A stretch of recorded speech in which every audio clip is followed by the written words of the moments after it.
In today's video, I'm going to teach you how to change your name on Remitly. To get started, open your Remitly account on your device and make sure you're fully signed in. It's always a good idea to double-check that you're in the correct account before making any profile changes, especially if you use more than one device or account. Once you're on the main screen, take a moment to look around for the account settings area. From there, tap on Manage. This section usually contains the main options related to your account details, settings, and personal information. If you don't see it immediately, just look carefully through the navigation menu until you find it. The goal here is to access the part of your account where your personal profile information is stored. Next, click on Profile.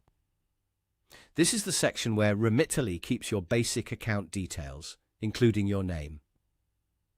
When you open the profile page, you should be able to see the name currently associated with your account.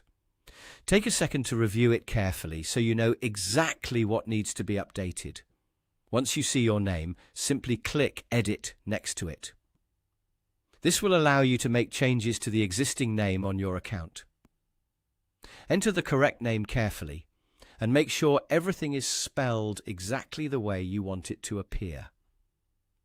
This is especially important if your Remitly account needs to match your official identification or other financial records. Even a small typo can sometimes create issues later, so it's worth reviewing the update before you confirm it. After making the change, save it.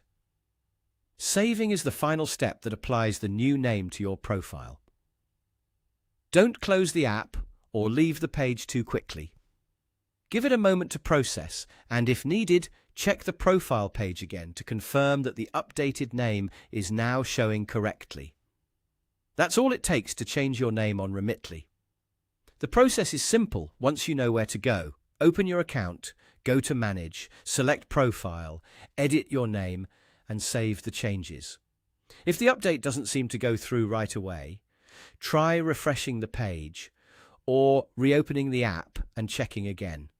Following these steps carefully will help make sure your account information stays accurate and up to date.